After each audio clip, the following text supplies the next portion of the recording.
Hello प्रेपमेट्स, कैसे हो आप सब लोग। स्वागत है आप सभी का अपनी प्यारी मोस्ट वांटेड सीरीज वर्जन 2.0 में। और हमारी जो जर्नी है वो बिल्कुल आखिरी पड़ाव पर आ चुकी है और आज के दिन हम करने वाले हैं न्यूक्लियस के बारे में स्टडी। ये जो चैप्टर है, ये चैप्टर उन चैप्टर्स में से एक है जिसको बच्चे अक्सर छोड़ के चले जाते हैं एग्जाम के अंदर। कारण कि पहले तो यहां तक पहुंच ही नहीं पाते क्योंकि सिलेबस ऑलरेडी कंप्लीट नहीं हुआ होता, और पता नहीं क्यों लोगों को ऐसा लगता है कि ये चैप्टर कोई इतना खास इंपॉर्टेंट भी नहीं है, जबकि रियलिटी ये है कि इस चैप्टर में से हर साल एक क्वेश्चन तो 100% पूछा जाता है और कई बार 2 क्वेश्चन भी इस चैप्टर के अंदर से पूछ लिए जाते हैं। और एडवांटेज ये है कि अगर आप इस चैप्टर के छोटे छोटे छोटे छोटे कॉन्सेप्ट्स अच्छे से ध्यान में रख लो तो आप आसानी से एग्जाम के अंदर आने वाले क्वेश्चन को सॉल्व कर जाओगे, जो कि पूरी की पूरी मॉडर्न फिजिक्स के लिए मैंने आपको बताया है। तो शुरुआत करते हैं बिना किसी देरी के आज का वीडियो।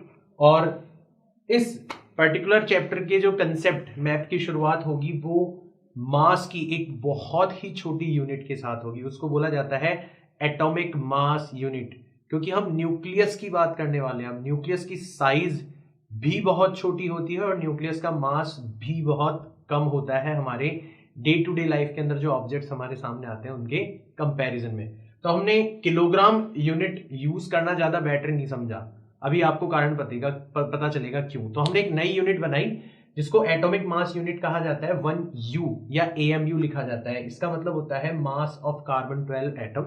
हमने एक्सपेरिमेंटली कार्बन 12 एटम का मास मेजर किया और उसको 12 से डिवाइड कर दिया, इस उम्मीद में कि कार्बन 12 के अंदर 12 न्यूक्लियॉन्स होते हैं। ऑल्दो प्रोटॉन्स और न्यूक्लियॉन्स का मास अलग अलग होता है बट ऑलमोस्ट सेम माना जा सकता है। तो हमने ये जो यूनिट है वो इस उम्मीद में बनाई है कि 1 AMU जो है या 1U जो है वो एक न्यूक्लियॉन के मास को अप्रोक्सीमेटली रिप्रेजेंट करेगा। तो इस तरीके से इसको डिफाइन किया गया है और इसकी वैल्यू निकल के आती है 1.67 इंटू 10⁻⁻27 किलोग्राम। अब आप इससे आइडिया लगा सकते हो कि ये कितनी छोटी यूनिट है मास की। इस यूनिट के अंदर जब आप प्रोटॉन का मास लिखते हो तो वो आता है 1.00727 U, न्यूट्रॉन का लिखते हो तो 1.00866 U और इलेक्ट्रॉन का लिखते हो तो 0.00055 U। आप कंपेयर कर सकते हो कि प्रोटॉन और न्यूट्रॉन का मास जो है वो ऑलमोस्ट सेम है, और अगर आप बिल्कुल डेप्थ में चले जाओगे तो न्यूट्रॉन जो होता है वो प्रोटॉन से थोड़ा सा हैवियर होता है। इलेक्ट्रॉन जो है वो इन दोनों के कंपैरिजन में बहुत ही हल्का पार्टिकल है, 1000 गुना कम मास होता है इलेक्ट्रॉन का प्रोटॉन के कंपैरिजन में। तो हमने एक छोटी यूनिट बना ली मास की, राइट।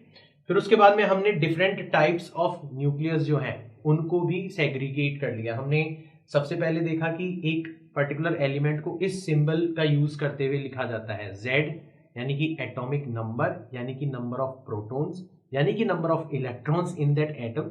और A ऊपर लिखा जाता है that represents atomic mass number, यानी कि total number of nucleons. Nucleons का मतलब होता है वो पार्टिकल जिनका घर न्यूक्लियस है, यानी कि प्रोटॉन भी न्यूक्लियॉन कहलाता है और न्यूट्रॉन को भी न्यूक्लियॉन ही कहते हैं। कंबाइंडली ये दोनों न्यूक्लियॉन्स कहलाते हैं। तो इससे आप बहुत सारी चीजें पता लगा सकते हो। Z का मतलब समझ जाना, नंबर ऑफ प्रोटॉन्स या नंबर ऑफ इलेक्ट्रॉन्स अगर कोई पूछे तो सीधा सीधा Z होगा। A अगर कोई नंबर ऑफ न्यूक्लियॉन्स पूछे तो वो A होगा, और अगर कोई नंबर ऑफ न्यूट्रॉन्स पूछे तो हम इसमें से इसको माइनस कर देंगे, हमें क्या मिल जाएगा, नंबर ऑफ न्यूट्रॉन्स मिल जाएगा। अब बहुत सारे एलिमेंट्स ऐसे होते हैं जिनको आप कम से कम ये जो 3 नंबर्स आपने पढ़े हैं, atomic mass number, atomic number and number of neutrons, उनके कंपैरिजन पे आप क्लासिफाई कर सकते हो। जैसे आइसोटोप्स उनको कहा जाता है जिनका एटॉमिक नंबर सेम होता है, मतलब Z सेम होता है। तो जब आप पीरियोडिक टेबल देखते हो ना, तो पीरियोडिक टेबल के अंदर आप बेसिकली इनको यानी कि आइसोटोप्स को अलग अलग शो नहीं कर सकते, क्योंकि पीरियोडिक टेबल एटॉमिक नंबर के आधार पर बनाई गई है। आइसोटोन्स के अंदर देखोगे तो इनके अंदर नंबर ऑफ न्यूट्रॉन्स सेम होते हैं, और आइसोबार्स के अंदर एटॉमिक मास नंबर सेम होता है। Z और N अलग अलग हो सकते हैं। तो इसमें जो लास्ट से थर्ड लेटर है इंग्लिश का, उसके बेसिस पे आप आसानी से इनको रिकॉग्नाइज कर सकते हो अगर कंफ्यूज हो जाते हो तो। यहाँ पे प्री आ रहा है यानी कि नंबर ऑफ प्रोटॉन सेम होंगे, N आ रहा है नंबर ऑफ न्यूट्रॉन सेम होंगे, A आ रहा है मतलब एटॉमिक मास नंबर सेम होगा, अगर कंफ्यूज हो जाते हो तो। बाकी ऐसा कुछ है नहीं इसके अंदर, राइट। प्रॉपर्टीज ऑफ न्यूक्लियस, तो अगर इन जनरल किसी न्यूक्लियस को उठाएंगे तो उसकी सबसे पहले तो रेडियस के बारे में बात करेंगे। तो एक बहुत इंपॉर्टेंट चीज हमें पता चली कि यार रेडियस जो है वो एटॉमिक मास नंबर के ऊपर डिपेंड तो करती है, बट पावर 1/3 के डायरेक्टली प्रोपोर्शनल होती है। ऑब्वियस भी है, नंबर ऑफ न्यूक्लियॉन्स का मतलब है जिस न्यूक्लियस, जिस घर की आप बात कर रहे हो उसके अंदर कितने ज्यादा न्यूक्लियॉन्स रहते हैं, तो ऑब्वियसली नंबर ऑफ न्यूक्लियॉन्स ज्यादा होंगे तो घर की साइज भी बड़ी होगी, बट डायरेक्टली प्रोपोर्शनल नहीं होगी, क्या होगा, पावर 1/3 के डायरेक्टली प्रोपोर्शनल होगी। इसी वजह से अगर आप न्यूक्लियस के वॉल्यूम की बात करोगे तो फिर वो एटॉमिक मास नंबर के डायरेक्टली प्रोपोर्शनल हो जाएगा, क्योंकि वॉल्यूम के अंदर रेडियस का क्या करते हो आप, क्यूब करते हो। और यहीं से फिर आप डेंसिटी तक आओगे तो आप देखोगे कि किसी भी न्यूक्लियस की, चाहे कोई सा भी न्यूक्लियस हो, उसकी डेंसिटी हमेशा कांस्टेंट होती है, एंड दैट इज 2.7 × 10⁻17 किलोग्राम पर मीटर क्यूब। तो ये जो चीज है ना, यहां से हमें पता चलता है कि न्यूक्लियस के अंदर एक अलग ही तरीके का फोर्स वर्क करता है, and it is completely different than electrostatic and gravitational force, जो कि अभी तक हम पढ़ते आए हैं। तो उसके बारे में मैं आपको बताऊंगा। पहले अपन थोड़ा सा और चीजें पढ़ लेते हैं। आइंस्टीन ने हमारी हेल्प करी थी और हमें बताया था कि आप चाहो तो मास को एनर्जी के अंदर कन्वर्ट कर सकते हो। Energy and mass are equivalent to each other according to this formula, E = mc², right. So mass defect के बारे में बात कर लेते हैं, ये बहुत इंटरेस्टिंग है। देखो, आपको अगर मैं कहूं कि कार्बन 12 एटम आपको दिया जाता है, एटम भी क्या, उसके सारे इलेक्ट्रॉन भी निकाल लिया, उसका न्यूक्लियस आपको दे दिया जाता है मान लो, तो मैं कहूं कि यार इस न्यूक्लियस का जो वेट होगा, इसका जो मास होगा वो कितना होगा। तो दो अलग अलग स्टूडेंट दो अलग अलग अप्रोच से इसका मास मेजर करने की कोशिश करेंगे। एक स्टूडेंट थोड़ा सा आलसी है और थोड़ा सा हाईटेक भी है, उसके पास में एक बहुत ही एडवांस्ड मशीन रखी हुई है, वो डायरेक्ट इस कार्बन 12 के न्यूक्लियस को उस मशीन के ऊपर रखेगा और उसका मास अपने आप ही निकल के आ जाएगा। तो उस स्टूडेंट ने जो मास मेजर किया है, that is mass of nucleus determined experimentally. आपने मशीन का यूज करके मास निकाला है, राइट, एक तरीके से समझो इसको।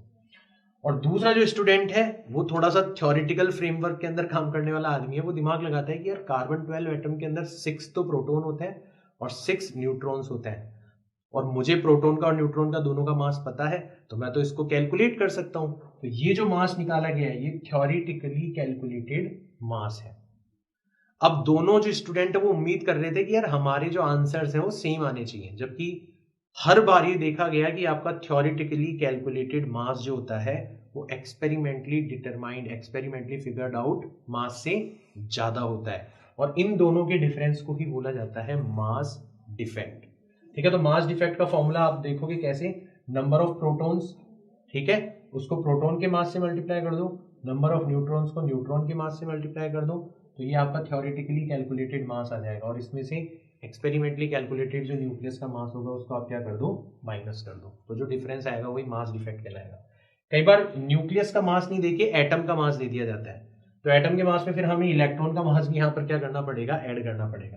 तो Z mp + me, क्योंकि प्रोटॉन्स और इलेक्ट्रॉन संख्या में बराबर होते हैं, और ये n मतलब e - z का मतलब n ही होता है टाइम्स मास ऑफ न्यूट्रॉन, और उसमें से आप एटम के मास को माइनस कर दो, अगेन जो डिफेक्ट आएगा वो मास डिफेक्ट के इक्वल होगा। अब सवाल ये आता है कि मास डिफेक्ट आखिर में आ क्यों रहा है, तो फिर यहाँ पे हम दिमाग लगाना चालू करते हैं कि यार न्यूक्लियस के अंदर इतने सारे प्रोटॉन्स एक दूसरे के बिल्कुल पास पास बैठे हैं, जबकि उनको तो इलेक्ट्रोस्टैटिकली एक दूसरे को रिपेल करके एक दूसरे से बहुत दूर चले जाना चाहिए था। तो इसका मतलब है कोई इलेक्ट्रोस्टैटिक रिपल्शन का भी पिताजी, यानी कि बहुत ही ज्यादा स्ट्रॉन्ग फोर्स न्यूक्लियस के अंदर लग रहा है इन न्यूक्लियॉन्स के बीच में, and that force is called nuclear force, and it is indeed a very strong force. It is strongest among all the fundamental forces in nature. इसकी कुछ खास बातें और होती है, जैसे ये जो फोर्स होता है ये बहुत ही शॉर्ट रेंज होता है, केवल केवल न्यूक्लियस की साइज के ऑर्डर तक ही ये फोर्स काम करता है, उसके बाद में फोर्स काम करना बंद कर देता है। ये हाईली अट्रैक्टिव होता है up to a certain range, अगर लेकिन आप और डिस्टेंस को कम करने की कोशिश करते हो, लगभग 0.8 फेम्टोमीटर तक ये अट्रैक्टिव होता है, और 0.8 फेम्टोमीटर से भी कम अगर आप न्यूक्लियस के बीच की डिस्टेंस को मेंटेन करने की कोशिश करते हो तो फिर ये रिपल्सिव भी हो जाता है। इसीलिए, और तीसरा एक और प्रॉपर्टी पढ़ लेते हैं, ये सैचुरेटेड फोर्स होता है, मतलब कुछ सर्टेन नंबर ऑफ न्यूक्लियॉन्स को ही ये अफेक्ट करता है और उसके बाद में इसको कोई लेना देना नहीं है। तो इन सारी की सारी प्रॉपर्टीज की वजह से आप देखते हो कि आपके न्यूक्लियस की जो डेंसिटी है वो ऑलमोस्ट कैसी आती है, कांस्टेंट आती है। अब इस फोर्स की वजह से, इस न्यूक्लियर स्ट्रॉन्ग न्यूक्लियर फोर्स की वजह से आपका जो न्यूक्लियस है वो बाउंडेड रहता है, और हर बाउंडेड या स्टेबल सिस्टम जो होता है ना उसकी पोटेंशियल एनर्जी नेगेटिव होती है। यानी कि आप इसको यूं भी कह सकते हो कि जब सारे के सारे न्यूक्लियॉन्स अलग रहे होंगे और आपने उनको मिला के एक न्यूक्लियस बनाया होगा, आपने तो क्या नेचर ने बनाया होगा, तो इस प्रोसेस के अंदर जैसे ही स्ट्रॉन्ग न्यूक्लियर फोर्स वर्क करने लगा होगा सिस्टम ने, जब भी सिस्टम स्टेबिलिटी की तरफ जाता है तो वो अमाउंट ऑफ एनर्जी क्या करता है, रिलीज करता है। तो इस पूरी की पूरी प्रोसेस में पूरे के पूरे सिस्टम ने कुछ energy, amount of energy release करी होगी and that energy is called binding energy. अब आप पूछोगे सर सिस्टम के पास आई कहां से ये एनर्जी, अपनी जेब से तो खर्च करेंगे नहीं।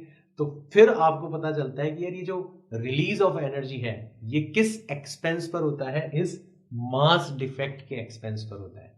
इसीलिए तो आपके ये गड़बड़ आ रही है। आप थ्योरेटिकली कैलकुलेट कर रहे हो तो आप क्या मान रहे हो कि यार सारे के सारे न्यूट्रॉन्स अलग थलग है, प्रोटॉन्स अलग थलग है, और जब आप कंबाइंडली न्यूक्लियस का मास निकाल रहे हो तो आप सबको चिपका के एक साथ मेजर कर रहे हो उनका मास, और ये डिफेक्ट जो आ रहा है वो बेसिकली वो मास डिफेक्ट है जो इस प्रोसेस के अंदर किसमें कन्वर्ट हो गया, बाइंडिंग एनर्जी के अंदर कन्वर्ट हो गया। तो बाइंडिंग एनर्जी होती है mass defect times C square. आप 1 AMU को डायरेक्ट कितनी एनर्जी के इक्विवेलेंट लिख सकते हो, 931.5 मेगा इलेक्ट्रॉन वोल्ट एनर्जी के इक्विवेलेंट लिख सकते हो। जैसे मैंने बोला कि मास डिफेक्ट 5 है तो आपको ऐसे पूरा कैलकुलेट करने की जरूरत नहीं है कि यहाँ पे मास किलोग्राम में रखो, यहाँ पे स्पीड ऑफ लाइट रखो, डायरेक्ट 5 को 931.5 से मल्टीप्लाई कर दो, आपका जो मास डिफेक्ट है उसके equivalent energy, binding energy mega electron volt के अंदर आपको मिल जाएगी।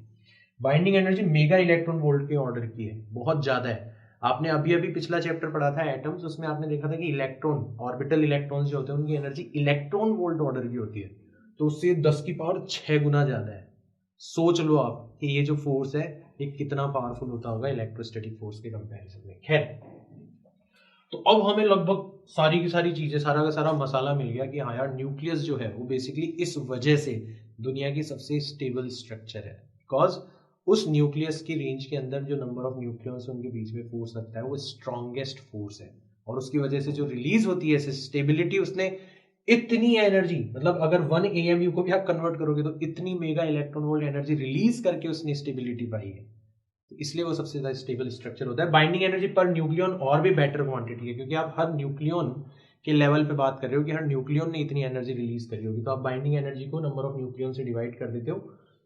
इसकी वैल्यू मैक्सिमम होती है 8.8 mega electron volt for 26 ferrous 56। इसीलिए तुम नोटिस करना कि जितने भी न्यूक्लियस है अगर उनको तुम जबरदस्ती अनस्टेबल कंडीशन के अंदर लेके जाओगे तो वो स्टेबिलिटी पाने की राह में, जैसे सारे के सारे हमारे देवी देवता ब्रह्मा जी के पास में नहीं जाते थे, वैसे सारे के सारे न्यूक्लियस जो है वो स्टेबिलिटी पाने के लिए धीरे धीरे धीरे धीरे किसमें कन्वर्ट हो जाते हैं, फेरस के अंदर कन्वर्ट हो जाते हैं। इसीलिए जितने भी प्लैनेट्स और स्टार्स होते हैं उनकी जो कोर होती है, मतलब जहाँ पर एक्सट्रीम लेवल का टेम्परेचर और प्रेशर होता है, वहाँ पे कोई न्यूक्लियस स्टेबल नहीं रह पाता, सारे के सारे किसमें कन्वर्ट हो जाते हैं, फेरस में।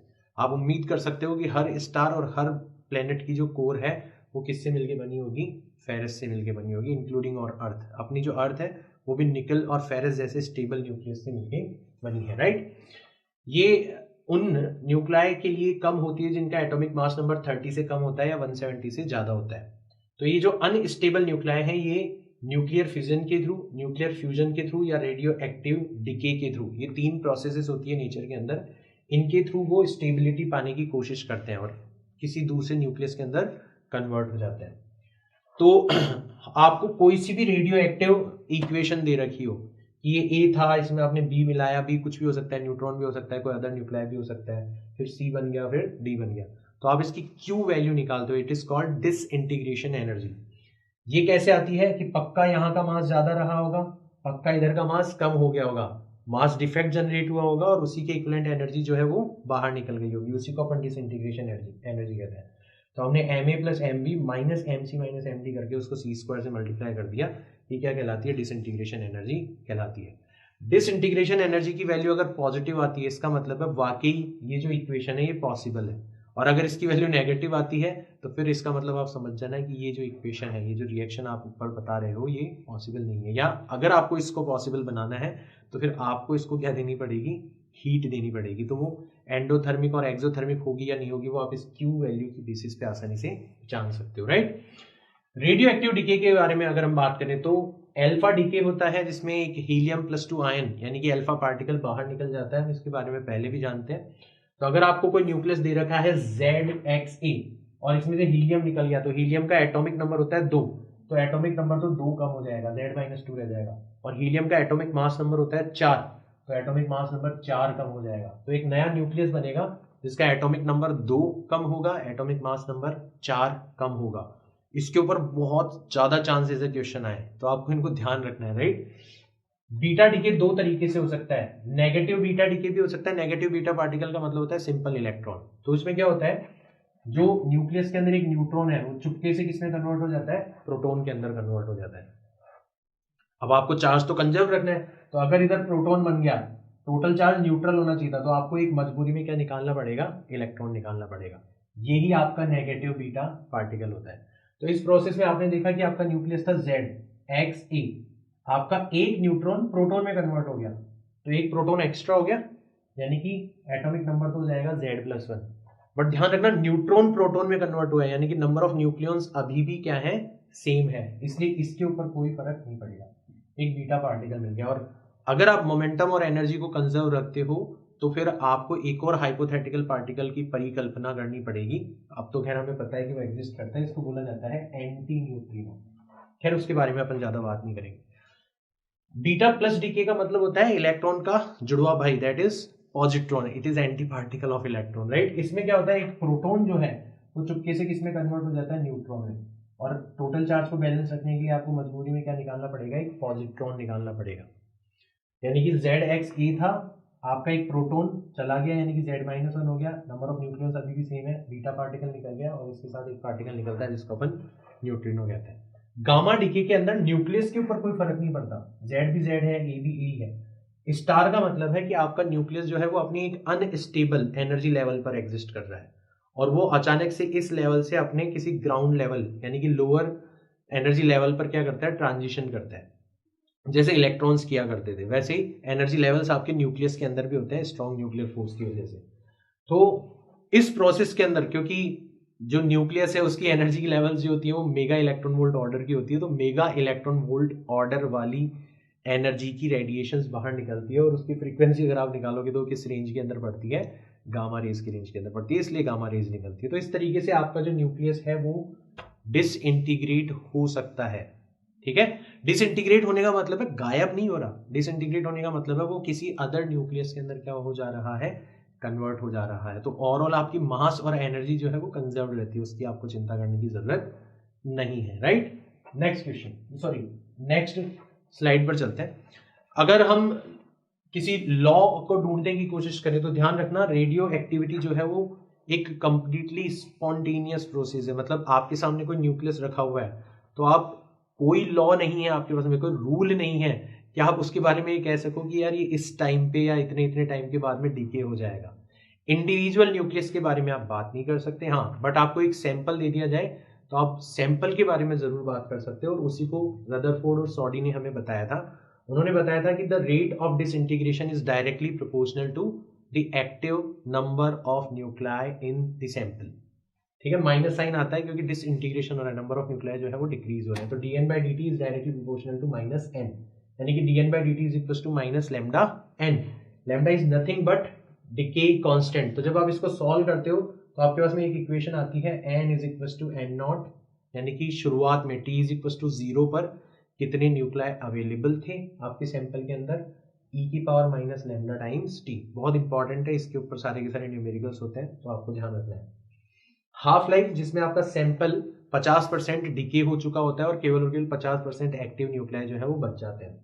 तो ये log 2 डिवाइडेड बाय लैम्डा के इक्वल होगा या 0.693 डिवाइडेड बाय लैम्डा के इक्वल होगा। कैलकुलेशन की पर्पज से आप इसको 0.7 डिवाइडेड बाय लैम्डा भी लिख सकते हो। मीन लाइफ का मतलब है कि आपके 63% जो है नंबर ऑफ न्यूक्लियाई जो है वो डिसइंटीग्रेट हो जाए, 37% ही एक्टिव रह जाए, उस टाइम को अपन क्या बोलते हैं, मीन लाइफ बोलते हैं। तो ये 1/λ यानी कि डीके कांस्टेंट की रेसिप्रोकल के इक्वल होती है। फॉर्मूलाज है, याद रखने, न्यूमेरिकल हो जाएंगे, फॉर्मूला बेस्ड होते हैं सारे के सारे। Activity, the rate of disintegration is called activity, मतलब पॉजिटिव वैल्यू उसकी, तो λn हो जाएगा, मैंने मॉड लगा दिया, इसका और इसका फॉर्मूला सेम होता है, जैसे n is equal to N nought e की पावर माइनस लेमडा टी हुआ करता था, वैसे ही r is equal to R nought e की पावर माइनस लेमडा टी होगा। इसकी जो एसआई यूनिट है वो बैकरेल कहलाती है। इसकी अदर पॉपुलर यूनिट है क्यूरी, राइट। 1 क्यूरी जो है वो 3.7 इंटू 10⁻10 बैकरेल के इक्वल होती है। और ये जो दो इक्वेशंस मैंने लिखी है, ये ई की पावर वाली जो इक्वेशंस थी ना, इन्हीं का एक अदर रूप है, बट ये न्यूमेरिकल्स करने में आपकी ज्यादा सहायता करेंगी, कैलकुलेशन आपकी ज्यादा आसान बना देगी। तो n upon N naught is equal to half power T upon half life, या फिर r upon R naught half power T upon half life. तो इनको आप कोशिश कर सकते हो यूज करने की। ध्यान दो, डीके कांस्टेंट हो गया, या हाफ लाइफ हो गया, या मीन लाइफ हो गया, ये तीनों एक दूसरे के भाई बंधु हैं। तीनों ही उस रेडियो एक्टिव मटेरियल की कैरेक्टरिस्टिक प्रॉपर्टीज है। तो तीनों में से कोई भी आपको दे दिया जाए, आप बाकी के दो फिगर आउट कर सकते हो, क्योंकि आपके पास में इनको कन्वर्ट करने के फॉर्मूलाज जो है वो अवेलेबल है। तो लिटरली इतनी सी ही इंफॉर्मेशन आपको चाहिए इस चैप्टर के डिफरेंट वैरायटी ऑफ क्वेश्चंस करने के लिए, ठीक है। तो आप इनका स्क्रीनशॉट ले लो, ठीक है। मैं आ जाता हूँ स्क्रीन के अंदर। हमारी मोस्ट वांटेड सीरीज आखिरी पड़ाव के अंदर आ चुकी है और मैं इससे बहुत ज्यादा इमोशनली अटैच्ड हूँ। मैं चाहता हूँ कि आप इन स्क्रीनशॉट्स के साथ मुझे भी ध्यान रखो, राइट, इस गरीब आदमी को भी ध्यान रखो। ये एक और स्क्रीनशॉट है, इसको ले लो आप। तो अब हम क्वेश्चंस की तरफ बढ़ते हैं, राइट। पहला क्वेश्चन लेते हैं।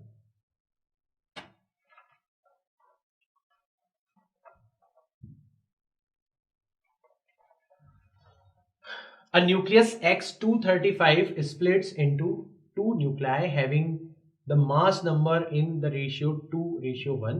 The ratio of the radii of these two nuclei is.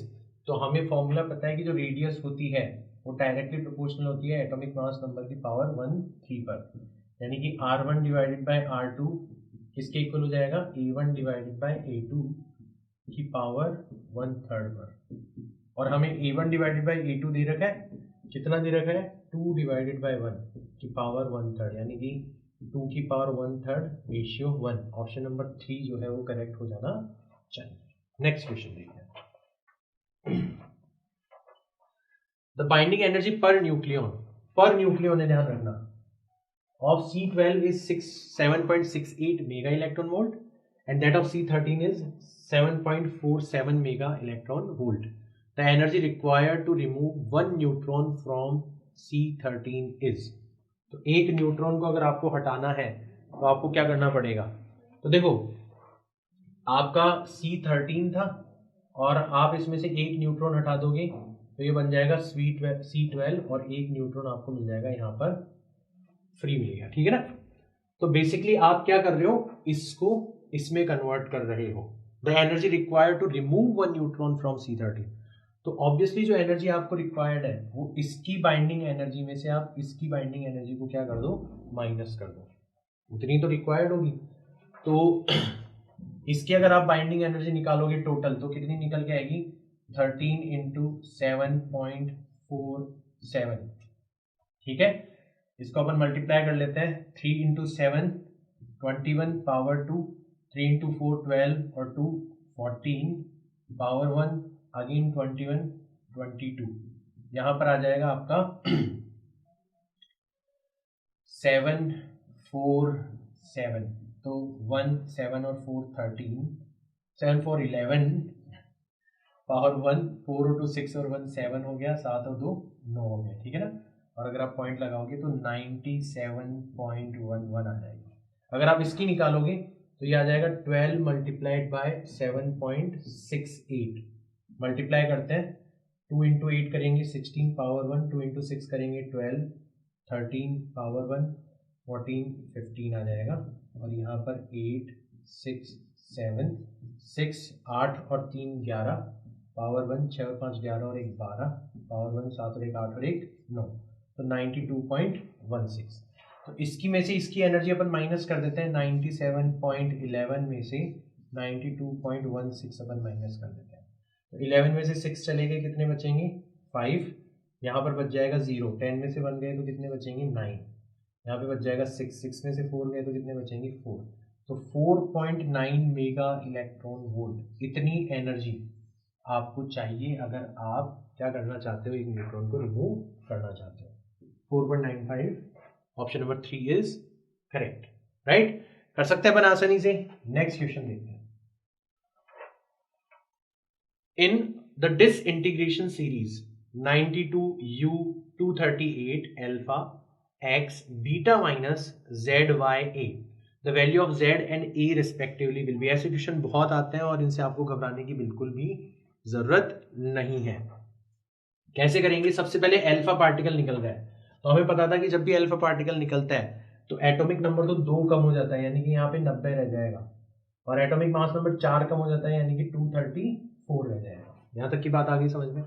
फिर उसके बाद में बीटा माइनस हो रहा है, बीटा माइनस होने पे याद करो आपका जो एटॉमिक नंबर था वो +1 हो जाया करता था, तो Z की वैल्यू तो आ जाएगी 91 और A की वैल्यू एटॉमिक मास नंबर के ऊपर कोई फर्क नहीं पड़ता था, तो ये आ जाएगी आपकी 234, यानी कि Z तो होना चाहिए 91 और A होना चाहिए 234। ऑप्शन नंबर 4 जो है वो करेक्ट हो जाएगा। कर सकते हैं आसानी से, कोई दिक्कत की बात नहीं आनी चाहिए हमें, राइट। नेक्स्ट क्वेश्चन देखते हैं।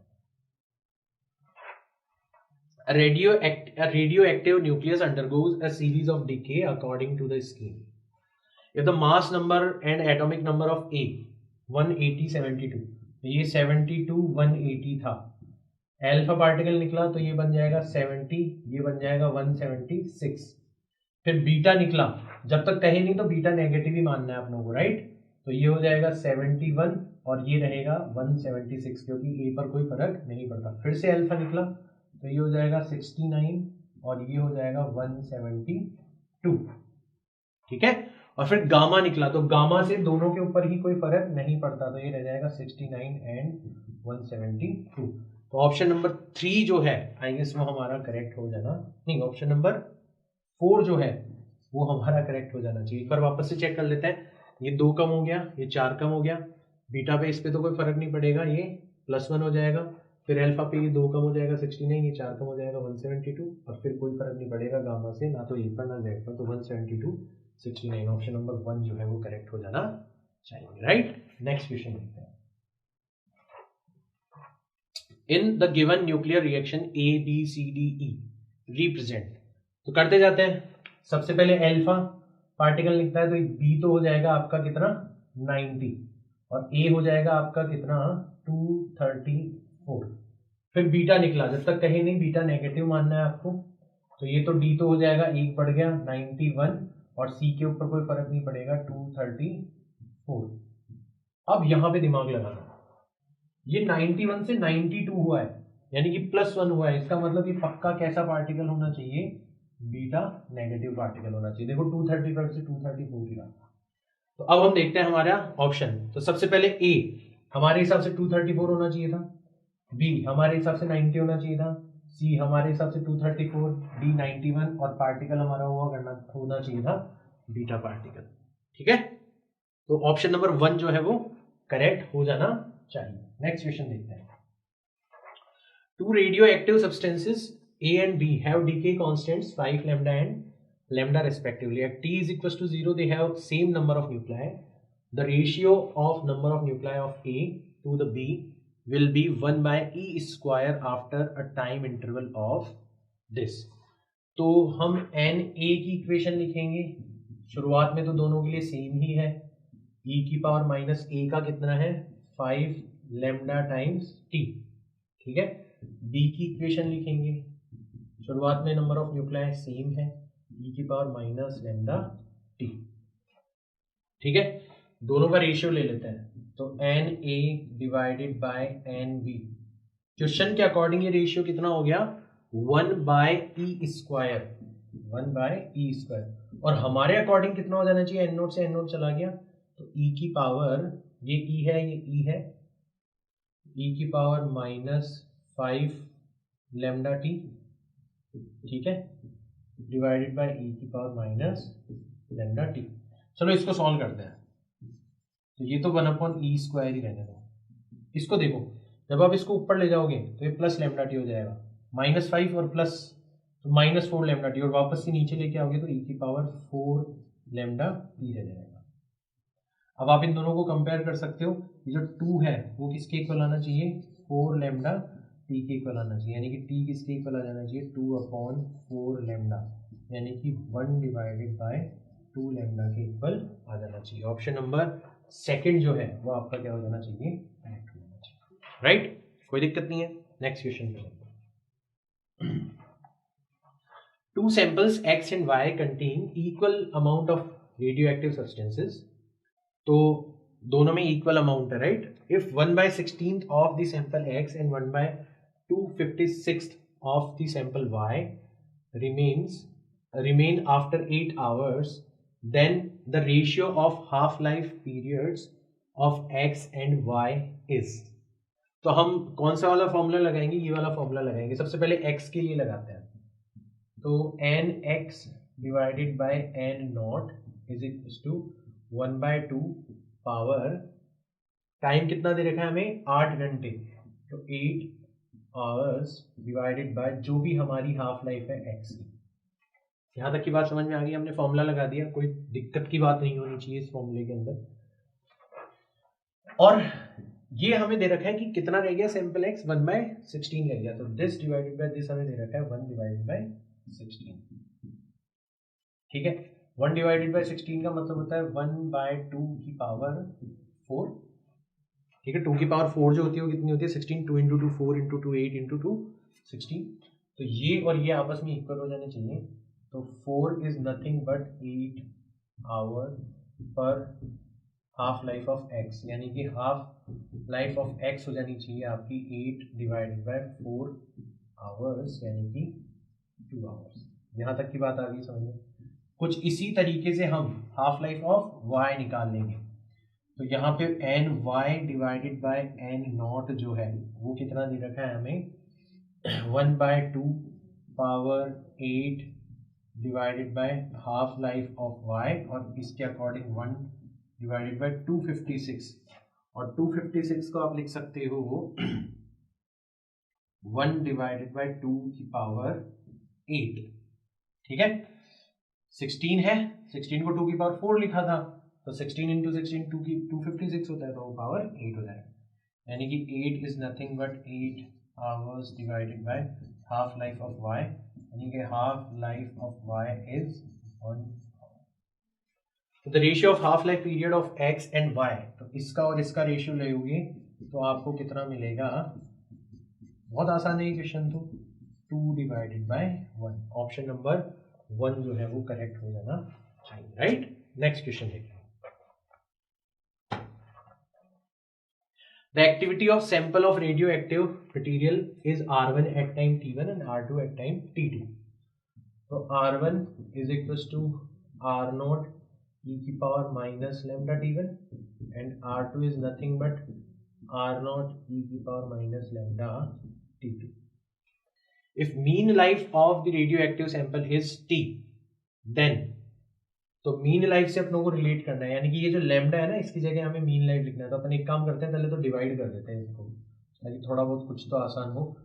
R0 से R0 कैंसिल हो जाएगा, तो जो हमें दे रखा है उसकी तरफ जा रहे हैं, राइट, और ये हो जाएगा e की power lambda times T2 minus T1, ठीक है।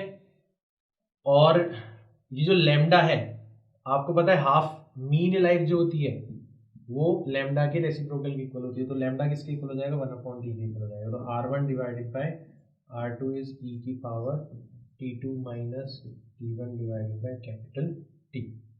तो R1 जो आना चाहिए वो R2 टाइम्स, इसको एक्सपोनेंशियल भी ऐसे भी लिखा जाता है EXP T2 minus T1 divided by T। कौन सा ऑप्शन करेक्ट है, R1 is equal to R2 exponential T2 minus T1 divided by this one. एक बार करेक्ट कर देख लेते हैं, एक बार R1 है ये हो गया, जब इससे इसको डिवाइड करेंगे तो ये पॉजिटिव हो जाएगा ऊपर जाके, तो T2 माइनस T1 बचेगा। अगेन आई होप यहाँ पर कुछ मिस्टेक है, आप एक बार रीवेरीफाई कर लेना, ये R1 is equal to R2 times exponential T2 minus T1 divided by capital T के इक्वल आना चाहिए। एक बार आप भी इसको वेरीफाई करके देखना, ठीक है। चलो बाकी हो गया इस तरीके से। नेक्स्ट क्वेश्चन देखते हैं। The half life period of PB 210 is 22 years. If 2 gram of this is taken, then after 11 years the amount of this will be present is.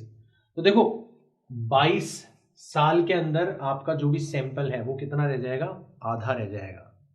ठीक है, तो आप ये लगा सकते हो कि शुरू में आपका सैंपल कितना है, 2 ग्राम्स दे रखा है, वैसे अपन अपने हिसाब से n नॉट ले लेते हैं। तो after 11 years the amount will be equal to, तो कुछ ऐसा हो जाएगा हमारा n upon n naught is 1/2 power कितने टाइम बाद में, आफ्टर 11 years, 11 years, और हाफ लाइफ कितनी दे रखी है हमें, 22 years। तो ये आ जाएगा आपका 1/2 n upon n naught is nothing but 1/2 की पावर 1/2, यानी कि n is nothing but n not divided by √2। n not हमें कितना दे रखा है, 2 ग्राम डिवाइडेड बाय √2, यानी कि √2 ग्राम, यानी कि 1.414 ग्राम। ऑप्शन नंबर सेकंड जो है वो करेक्ट हो जाना चाहिए। नेक्स्ट क्वेश्चन,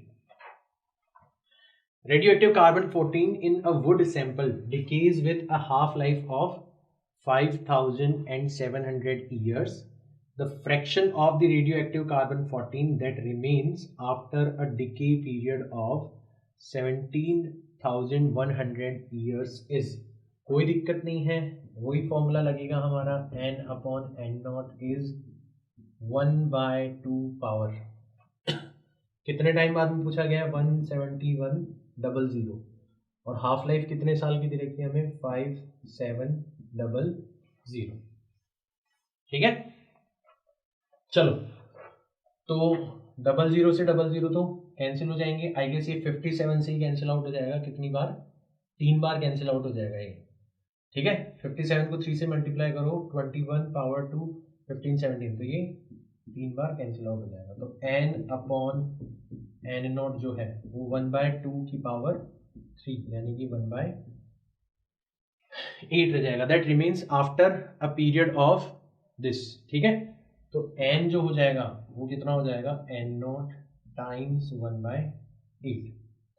तो ये रह गया, ये n जो है ना, ये वो है जो रह चुका है। अगर आपसे पूछा कि कितना डिसइंटीग्रेट हो चुका, तो फिर आपको इसको 1 में से माइनस करना पड़ता, तब आंसर 7/8 आता। अभी तो जो पूछा गया उसका आंसर कितना आ जाएगा हमारा, 1/8 आ जाएगा। तो थोड़ा क्वेश्चन को ध्यान से पढ़ना है ना, आप पता चले पूरा क्वेश्चन करने के बाद में गलती करके आ रहे हो, ऐसा नहीं होना चाहिए। Two radioactive substances X and Y initially contain an equal number of atoms. Their half lives are 1 hour and 2 hours respectively. Then the ratio of their rates of disintegration after 2 hours is. तो हम ये वाला formula लगा सकते हैं। पहले वाले के लिए लिखेंगे तो R1 डिवाइडेड बाय R01 लिखेंगे।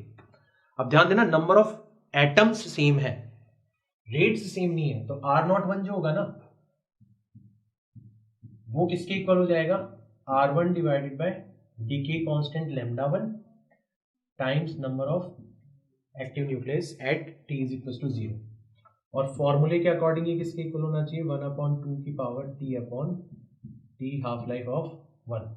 ऐसे दूसरे के लिए लिखेंगे तो R2 डिवाइडेड बाय R02 हो जाएगा, यानी कि R2 divided by λ2 times n naught, ये दोनों के लिए सेम है, और यहाँ पर फॉर्मूले के according 1/2 t divided by TH2। Solve करेंगे तो डिवाइड कर लेते हैं अपन इनको, डिवाइड करेंगे तो n नॉट से n नॉट तो कैंसिल हो जाएगा, R1 divided by R2, λ2 divided by λ1, यहाँ पे 1/2 बेचारा अकेला रह जाएगा, और इससे इसको डिवाइड करेंगे तो t दोनों में कॉमन आ जाएगा, 1/TH1 माइनस 1/TH2। कर सकते हैं इतना तो काम, कोई दिक्कत नहीं है। देखो जो हाफ लाइफ होती है ना वो लेमडा के इनवर्सली प्रोपोर्शनल होती है। हमने फॉर्मूला पढ़ा था ना, T half is equal to 0.693 upon lambda. तो λ2 अपॉन λ1 को भी आप किसके इक्वल लिख सकते हो, simply half life of 1 half life of 2 के इक्वल लिख सकते हो, 1/2 की power t times 1 of half life of 1 divided by half life of 2। Solve करें तो ये हो जाएगा R1, ये हो जाएगा R2। पहले की हाफ लाइफ कितनी दे रखी है 1, दूसरे की कितनी दे रखी है 2, यहाँ पर आ जाएगा 1/2। टाइम कितने बाद में पूछा गया आपको, 2 घंटे के बाद में। पहले की हाफ लाइफ दे रखी है 1 और दूसरे की दे रखी है 2। ये 1 माइनस 1/2 करेंगे तो 1/2 बचेगा, 2 से 1/2 कट जाएगा तो 1 बचेगा, तो इधर 1/2 बचेगा, उस 1/2 से 1/2 कट जाएगा, तो R1 डिवाइड बाय R2 कितना आ जाना चाहिए 1 डिवाइडेड बाय 1, यानी कि ऑप्शन नंबर 1 जो है वो करेक्ट हो जाना चाहिए। राइट, नेक्स्ट क्वेश्चन देखते हैं। A mixture consists of two radioactive materials A1 and A2 with half-lives of 20 seconds and 10 seconds respectively. Initially, the mixture has 40 gram of A1 and 160 gram of A2. The amount of 2 in mixture will become equal after. चलो एक और तरीके से इस question को घुमाने की कोशिश करी गई है। तो मिक्सचर के अंदर दो रेडियो एक्टिव मटीरियल है A1 और A2, दोनों की हाफ लाइफ अलग अलग है, यानी कि दोनों अलग अलग रेट से डिसइंटीग्रेट हो रहे हैं। ठीक है, जिसकी हाफ लाइफ कम है ना वो ज्यादा जल्दी डिसइंटीग्रेट हो रहा है। तो initially the mixture has 40 gram of A1 and 160 gram of A2। The amount of the two in mixture will become equal after. अब हम ये मान के चल रहे हैं कि जो ये हमें अमाउंट दे रखा है ना, ग्राम्स के अंदर दे रखा है, उसको अपन डायरेक्टली प्रोपोर्शनल लिख सकते हैं नंबर ऑफ न्यूक्लियाई के। ठीक है ना, एवोगैड्रोस नंबर से अपनों को मल्टीप्लाई करना पड़ता है, बट ठीक है हम उस डिटेल के अंदर नहीं जाएंगे। तो पहले के लिए लिखते हैं the mixture has 40 gram of A1। तो मान लो कुछ टाइम बाद में इसका अमाउंट रह जाता है N। ठीक है, शुरुआत में कितना था N01। ठीक है, और फॉर्मूले के अकॉर्डिंग ये हो जाना चाहिए 1/2 power T upon T half. इसकी हाफ लाइफ कितनी है पहले की 20 सेकेंड्स है। ठीक है, ऐसे दूसरे के लिए लिखेंगे N अपॉन N02। मैंने N सेम क्यों रखा, क्योंकि इनमें क्वेश्चन ने कहा है कि दोनों की अमाउंट इक्वल हो जानी चाहिए किसी टाइम T पर, तो दोनों की अमाउंट इक्वल होगी और शुरुआती अमाउंट दोनों की अलग अलग थी। तो 1/2 की पावर T अपॉन इसकी हाफ लाइफ दे रखी है हमें 10 सेकेंड। डिवाइड कर लेंगे, N से N कट जाएगा, N02 चला जाएगा ऊपर, N01 रह जाएगा नीचे, हाफ की पावर T आ जाएगा कॉमन, 1/20 माइनस 1/10। ये N02 हमें कितना दे रखा है 160 ग्राम्स, और N01 हमें किसके प्रोपोर्शनल दे रखा है 40 ग्राम। यहाँ पे आ जाएगा 1/2। टाइम तो हमें निकालना ही है, ये 1 divided by 20 minus 1 divided by 10 करोगे तो फाइनली जो आपका आंसर आएगा, ठीक है, इसको अपन 20 बना देते हैं, इसको अपन 2 से मल्टीप्लाई कर देते हैं, ये -1, तो -1 डिवाइडेड बाय 20 आ जाएगा। यहाँ पे आप देखोगे 0 से 0 कैंसिल हो जाएगा, 4 से 16 कैंसिल हो जाएगा। 4 से 16 अगर कैंसिल हो जाएगा तो इधर बचेगा आपका 4, और 4 को आप लिख सकते हो 2 की पावर 2, और इसको भी अगर आप 2 की पावर के अंदर लिखोगे तो आप लिख सकते हो 2 की पावर T अपॉन 20। दोनों पावर्स को इक्वल करोगे तो 2 is equal to T upon 20, तो T की पावर हो जाएगी 40 सेकेंड्स। ठीक है, ये पॉजिटिव कैसे हो गया कि ये नीचे था, ऊपर लाएंगे माइनस हो जाएगा, वो माइनस माइनस मिलके पॉजिटिव हो जाएगा। ठीक है ना, और यहाँ पे तो 4 आया था उसका मतलब, तो T की पावर कितनी, T की वैल्यू कितनी आनी चाहिए 40 सेकेंड आनी चाहिए। 40 सेकेंड बाद में दोनों की जो अमाउंट है सैंपल के अंदर इक्वल हो जाएगी। ठीक है, the binding energy per nucleon of deuterium and helium nuclei are 1.1 mega electron volt and 7 mega electron volt respectively. ध्यान रखना बाइंडिंग एनर्जी पर न्यूक्लियन है, right. When two deuterium nuclei fuse to form a helium nucleus, the energy released in the fusion is। तो सबसे पहले तो इस question से हमें ये बनाना है कि ये न्यूक्लियर रिएक्शन किस प्रकार की हो रही है। तो ये बता रहा है कि दो ड्यूटेरियम एटम्स जो हैं वो मिलके क्या बना रहे हैं, हीलियम न्यूक्लियस बना रहे हैं। तो ड्यूटेरियम का मतलब होता है 1H2, number of protons 1, number of neutrons 1, तो टोटल नंबर ऑफ न्यूक्लियॉन्स कितने होते हैं 2 होते हैं। ये हाइड्रोजन का आइसोटोप होता है, तो 2 मिल गए और इन्होंने क्या बना दिया, एक हीलियम बना दिया 2He4।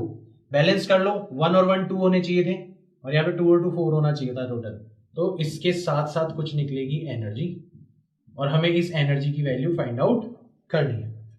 तो बेसिकली ये एनर्जी कुछ नहीं है, ये आपकी क्यू वैल्यू है, डिसइंटीग्रेशन एनर्जी है। तो उसके लिए हमने फॉर्मूला देखा था कि हम इधर वाले प्रोडक्ट की क्या निकालते थे, टोटल बाइंडिंग एनर्जी निकालते थे, और रिएक्टेंट की बाइंडिंग एनर्जी निकालते थे, और इधर प्रोडक्ट साइड की टोटल बाइंडिंग एनर्जी निकालते थे। डिफरेंस देखते थे कितना डिफरेंस जो है वो जनरेट हुआ है। तो यहाँ की बाइंडिंग एनर्जी निकालेंगे। तो इसके पास कितने न्यूक्लियन है, 1। हर न्यूक्लियन की एनर्जी कितनी है, 1.1 मेगा इलेक्ट्रॉन वोल्ट। तो यहां पर हो जाएगा 1.1 मेगा इलेक्ट्रॉन वोल्ट, और यहां पर भी हो जाएगा 1.1 मेगा इलेक्ट्रॉन वोल्ट। ठीक है, तो टोटल बाइंडिंग एनर्जी हो जाएगी आपकी 2.2 मेगा इलेक्ट्रॉन वोल्ट। और यहां पर आप देखोगे तो यहां पर अगर आप binding energy per nucleon find out करोगे तो इसके पास न्यूक्लियन कितने हैं, 4, और हर न्यूक्लियन की बाइंडिंग एनर्जी कितनी है, 7 मेगा इलेक्ट्रॉन वोल्ट। 7 इंटू 4 करेंगे तो कितना आ जाएगा, 28 मेगा इलेक्ट्रॉन वोल्ट। यहां तक की बात आ गई समझ में। तो इधर binding energy 2.2 mega electron volt थी, और इधर binding energy 28 mega electron volt है। ये ज्यादा स्टेबल है, यानी कि इस न्यूक्लियस को बनते टाइम पे इतनी एनर्जी क्या हुई होगी, रिलीज हुई होगी, और इन न्यूक्लियाई को बनते टाइम पे कितनी एनर्जी रिलीज हुई होगी, 2.2 मेगा इलेक्ट्रॉन वोल्ट। तो अगर अपन इसमें से इसको माइनस कर देंगे तो अपनी वो एनर्जी आ जाएगी जो इससे इस न्यूक्लियस को बनने के दौरान क्या हुई होगी, रिलीज हुई होगी। तो ऐसा सीधा सा हिसाब है अपना। तो अपनी जो एनर्जी रिलीज होगी इस कंडीशन के अंदर वो हो जाएगी आपकी 28 mega electron volt minus 2.2 mega electron volt. जब आप 28 में से 2.2 माइनस करोगे तो आपका आंसर आ जाएगा 25.8 मेगा इलेक्ट्रॉन वोल्ट, यानी कि ऑप्शन नंबर 4 जो है वो करेक्ट हो जाना चाहिए। तो इससे एक बार आप वापस से समझ सकते हो कि रिएक्टेंट साइड पर जो न्यूक्लियाई हैं उनकी बाइंडिंग एनर्जी कम है। बाइंडिंग एनर्जी का कम होने का मतलब क्या है कि उनको अगर आप बनाओगे तो कम एनर्जी रिलीज होगी, कम स्टेबल है, और इसकी बाइंडिंग एनर्जी ज्यादा है, मतलब इसको बनते टाइम पे ज्यादा एनर्जी रिलीज होगी, ज्यादा स्टेबल है। तो इसकी बाइंडिंग एनर्जी में से इसकी बाइंडिंग एनर्जी माइनस कर देंगे तो हमें जो डिफरेंस मिलेगा एनर्जी का, वो एनर्जी काइनेटिक एनर्जी की फॉर्म में या हीट की फॉर्म में रिलीज हो जाती है। राइट, नेक्स्ट क्वेश्चन देखते हैं फटाफट से। The binding energies of the atoms of element A and B are EA plus EB respectively. ठीक है, atoms of element A and B दे रखा है, right. 3 atoms of element B fuse to give 1 atom of element A. तो 3 B मिलके क्या दे देते हैं, एक A दे देते हैं। The fusion process is accompanied by a release of energy E, और E amount of energy क्या हो जाती है, रिलीज हो जाती है। The EA, EB and E are related to each other as, तो मैंने बताया था इसकी जो बाइंडिंग एनर्जी होगी EA और इनकी जो बाइंडिंग एनर्जी होगी टोटल 3EB, पक्का ये ज्यादा रही होगी, ये कम रही होगी, और इन दोनों का जो डिफरेंस होगा वही किसके इक्वल होगा, E के इक्वल होगा। तो E हो जाएगा तुम्हारा EA माइनस 3EB, यानी कि आप अगर देखना चाहोगे तो इसको इधर ले आते हैं, E को उधर ले जाते हैं, तो 3EB किसके इक्वल हो जाना चाहिए, EA माइनस E के इक्वल हो जाना चाहिए। और ये आपको ऑप्शन नंबर 3 के अंदर होता हुआ दिखाई दे रहा है। 3EB किसके इक्वल दिखाई दे रहा है, EA माइनस स्मॉल e के इक्वल दिखाई दे रहा है। ऑप्शन नंबर 3 जो है वो करेक्ट हो जाना चाहिए। तो ये क्वेश्चन था, और इसके ऊपर जो बेस क्वेश्चन है वो हमने ऑलरेडी कर लिया। नेक्स्ट क्वेश्चन देखते हैं। The radius of 12 aluminium 27 nucleus is taken to be RAL. Then the radius of 53 Te125 nucleus is, तो हमें पता है जो रेडियस होती है वो एटॉमिक मास नंबर की पावर 1/3 के डायरेक्टली प्रोपोर्शनल होती है। तो इसका एटॉमिक मास नंबर है 125 और इसका एटॉमिक मास नंबर है 27, और इसकी पावर अपनों को करनी है 1/3।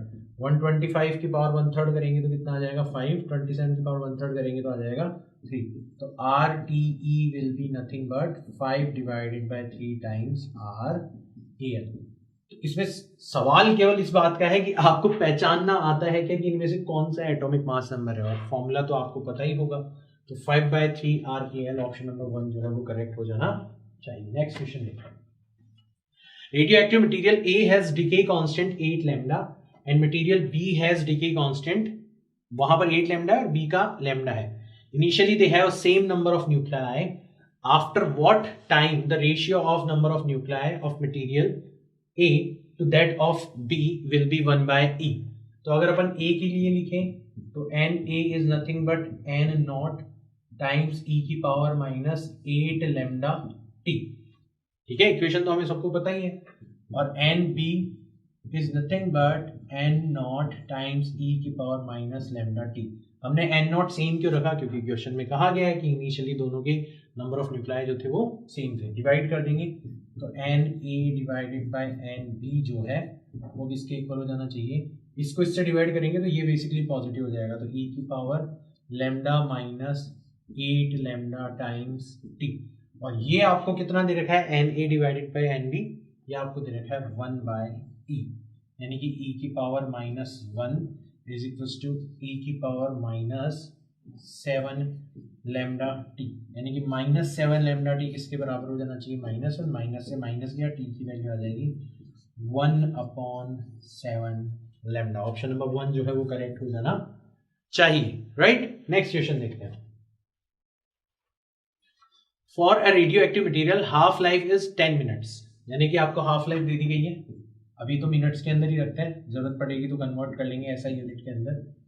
ठीक है, चलो. If initially there are 600 number of nuclei, यानी कि एन नॉट आपको दे रखा है 600.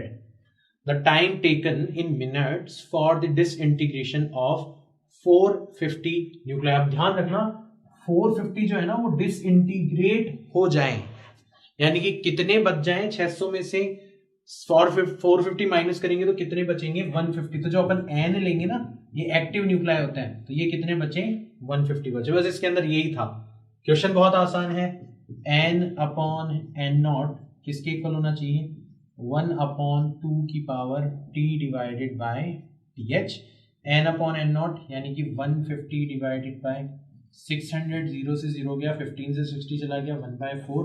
और इसको लिख सकते हैं 1/2 की पावर 2. पावर्स इक्वल हो जाएंगी. T upon T H is nothing but 2.